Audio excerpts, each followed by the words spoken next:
வணக்கம் மல்லிகை விவசாயிகளே. இன்றைக்கி எதை பற்றி பார்க்க போகிறோம்னா, பிப்ரவரி மாதம் 2024 அந்த மாதத்துக்கான மல்லிகை செடியை எப்படி பராமரிக்கிறது அப்படிங்கிறக்காக நான் ஒரு சார்ட் ஒன்று ப்ரிப்பேர் பண்ணி வச்சுருக்கேன். அது உங்களுக்கு பயனுள்ளதாக இருக்கும்னு நம்புகிறேன். அதுக்காக தான் பார்த்திங்கன்னா உங்களுக்கு இந்த வீடியோவை பகிர்ந்துருக்கிறேன். இது எதுக்காக நான் தயாரித்து வச்சுருக்கேன்னு பார்த்தீங்கன்னா, என்னுடைய ஓன் யூஸ்க்காக. அதாவது பார்த்திங்கன்னா, என்னென்ன இந்த தேதியில் பண்ணியிருக்கோம் அல்லது பண்ணாமல் விட்டுட்டோமா அப்படின்னு ஒரு ஃபாலோ அப்புக்காக பார்த்திங்கன்னா, இடைவேளையில் கரெக்டாக இருக்கணும் அப்படிங்கிறக்காகவும் பார்த்திங்கன்னா, இதை நான் மாதம் ரெடி பண்ணுவேன். சரி, இந்த மாதம் பார்த்திங்கன்னா, சரி இது ஒரு வீடியோவாக அப்லோட் பண்ணுவோம், இது உங்களுக்கு மற்றவங்களுக்கும் பயன்படும் அப்படின்னு நினச்சி தான் இந்த வீடியோ பண்ணியிருக்கேன். இல்லை இது உங்களை மாதிரி மற்ற விவசாயிகள் யாருக்காவது பயன்படும்னு நினச்சிங்க, அல்லது மல்லிகை விவசாயம் செய்யக்கூடிய யாருக்காவது பயன்படும்னு நினச்சிங்கன்னா இதை ஷேர் பண்ணி விடுங்க. அந்த சார்ட்டில் என்னென்ன இருக்குது அப்படின்னு பார்க்குறதுக்கு முதல்ல ஃபஸ்ட்டு பார்த்திங்கன்னா, நான் எப்பயே நீங்கள் ஒரு முக்கியமான விஷயத்தை நீங்கள் கவனத்தில் வச்சுக்கணும். அதாவது மாதம் ஒரு தடவை சூடோமோனஸ், மெட்டாரைசியம் அல்லது பேசிலோமைசிஸ் இந்த மாதிரி ஏதோ ஒன்று நான் தரையில் கொடுத்துட்றேன். அதை மனசில் வச்சுக்கோங்க. 2 மாதம் டு 3 மாதத்துக்கு இடையில் ஒரு தடவை நுண்ணூட்ட சத்துக்களை நான் கொடுத்துட்றேன்.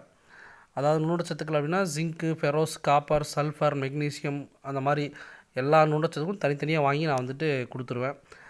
6 மாதத்துக்கு ஒரு தடவை தொழு உரமோ அல்லது ஆட்டுப்புழுக்கையோ அல்லது மண்புழு உரமோ கொடுத்துட்றேன்.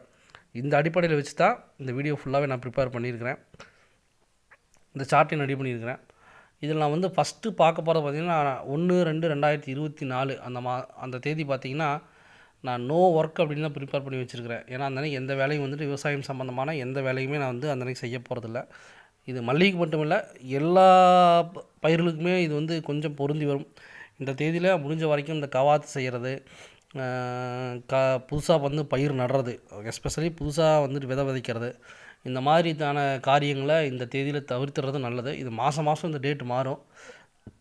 இதை அதாவது என்ன சொல்கிறது, இந்த மாதிரி சமயங்களில் இதை தவிர்த்துறது ரொம்ப நல்லது. அதுக்கப்புறம் பார்த்திங்கன்னா உங்களுக்கு தெரியும், எஃப்எல்டபிள்யூ இந்த உங்களுக்கு தெரியுதுங்க உங்களுக்கு இந்த ஃப்ளோ எஃப்எல்டபிள்யூன்னு ஒன்று போட்டிருப்பேன். இது என்னென்னா, அதாவது 2/2/2024 3/2/2024 இந்த 2 நாளும் எஃப்எல்டபிள்யூ போட்டிருப்பேன். அப்படின்னா இது இந்த பூப்பயிர்களுக்கு பார்த்திங்கன்னா மிக சிறந்த நாட்களாக இருக்குது.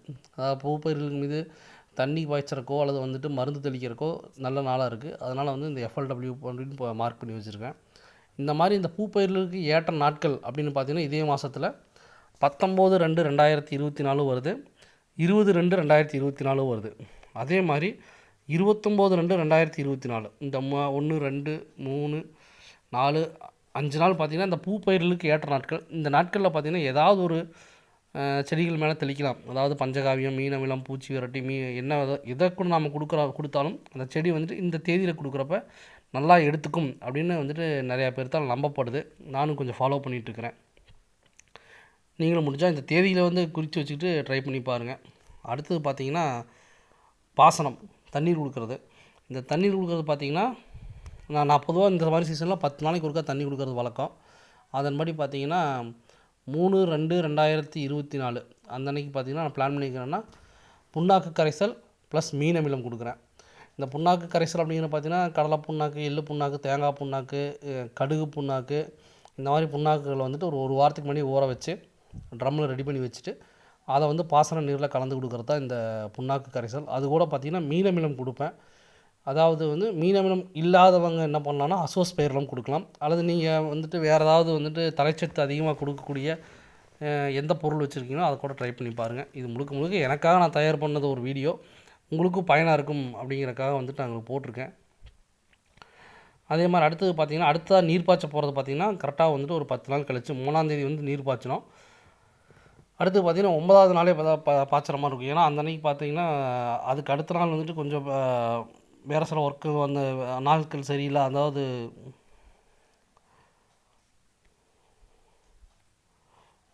அடுத்து 3ஆம் தேதி நீர் பாய்ச்சோம். அடுத்தது பார்த்திங்கன்னா 12ஆம் தேதி நீர் பாய்ச்சறதுக்காக பிளான் பண்ணியிருக்கோம். அது பார்த்திங்கன்னா புண்ணாக்கு கரைசல், அதே முன்னாடி சொன்ன மாதிரி தான் 3-4 வகையான புண்ணாக்கு, எள்ளு புண்ணாக்கு, தேங்காய் புண்ணாக்கு, கடலை புண்ணாக்கு, கடுகு புண்ணாக்கு, இந்த மாதிரி புண்ணாக்கள் சேர்த்து, குறிப்பாக கடுகு புண்ணாக்குன்னு கொஞ்சம் அதிகமாக சேர்த்துக்குவேன். ஏன்னா அந்த பூ வைக்கிறதுக்கு கொஞ்சம் அதிகமாக சப்போர்ட் பண்ணும் அப்படிங்கிறக்காக கடுகு புண்ணாக்கு நான் அதிகமாக கொடுக்கறது உண்டு.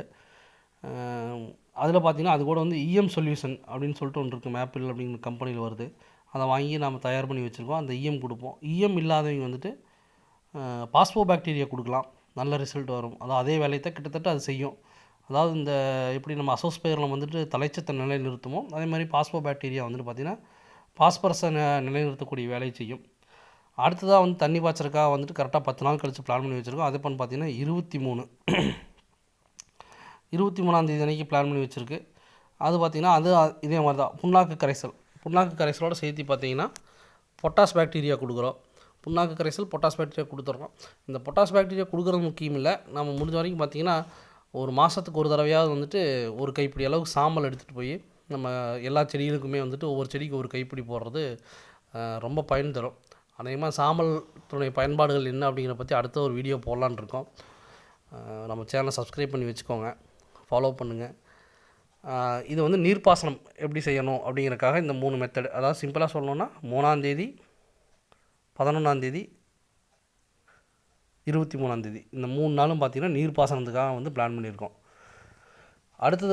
அடுத்தது நான் பார்க்க போகிறது என்னென்னு பார்த்தீங்கன்னா இலைகள் மேலே தெளிக்கக்கூடிய ஸ்ப்ரே பண்ணுறது என்னென்ன அப்படின்னு பார்க்க போகிறோம். சிட்டிஸ் வந்து பார்த்திங்கன்னா 1ஆம் தேதி எதுவும் பண்ண போகிறதில்ல. 2ஆம் தேதி வந்துட்டு பார்த்திங்கன்னா நான் ஸ்ப்ரே பண்ணலாம் அப்படின்ட்டு இருக்கோம். பார்த்திங்கன்னா வேப்ப எண்ணெய் ப்ளஸ் பூச்சி விரட்டி, அதாவது என்னென்னா வேப்ப எண்ணெய் கூட என்னென்ன மாதிரி வேறு சில எண்ணெய்கள் கலந்து இருக்கிற பூச்சிகளுக்கு தகுந்த மாதிரி வந்துட்டு நம்ம ஸ்ப்ரே பண்ணுவோம். இப்போ பார்த்திங்கன்னா இந்த ஒயிட் ஃப்ளைஸ்னு இந்த வெள்ளையாக பார்த்திங்கன்னா சின்ன சின்னதாக பறந்துக்கிட்டே இருக்கும். அந்த தொந்தரவு நிறைய இருக்குது.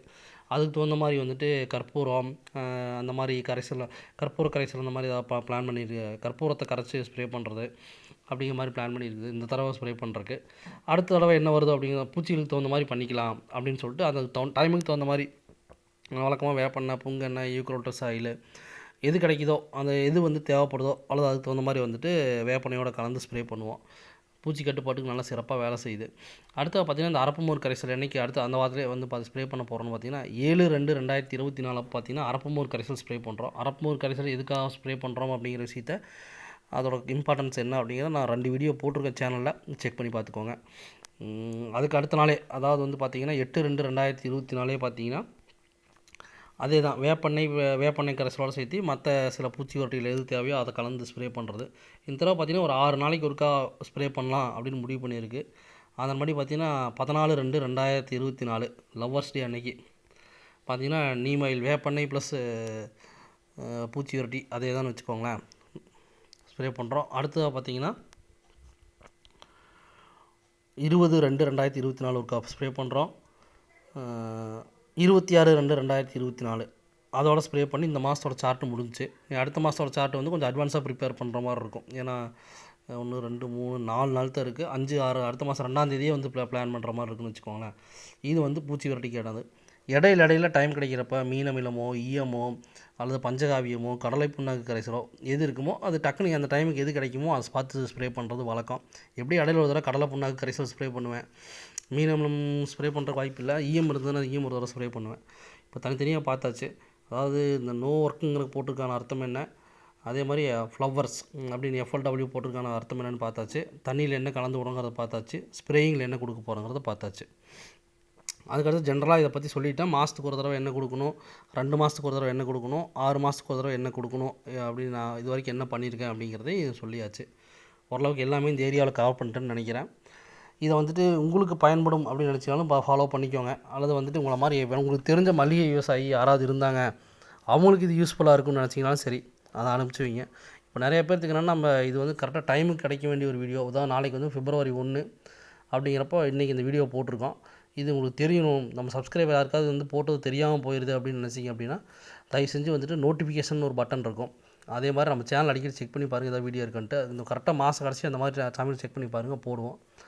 அது உங்களுக்கு ஆதரவு உங்களுக்கு பிடிச்சிருந்துச்சி, பயனுள்ளதாக இருந்துச்சுன்னு யாராவது சொன்னீங்க அப்படின்னா கண்டிப்பாக தொடர்ந்து போடலாம். இந்த வீடியோ அனுப்புகிறேன். அதே மாதிரி பார்த்திங்கன்னா அந்த பக்கத்தில் இருக்கிற இந்த நோட்டிஃபிகேஷன் பட்டன் ஒன்று இருக்கும், பெல் பட்டன், அதை வந்துட்டு கிளிக் பண்ணி வச்சுக்கோங்க. அப்போ தான் பார்த்திங்கன்னா நம்ம போடுற வீடியோ அடுத்ததாக போடுற வீடியோ உங்களுக்கு வரும், அதை நோட்டிஃபிகேஷன் வரும். பயனுள்ளதாக இருக்கும் நம்புகிறேன். பயனுள்ளதாக இருந்துச்சு அப்படின்னா தாராளமாக சொல்லுங்கள். நன்றி.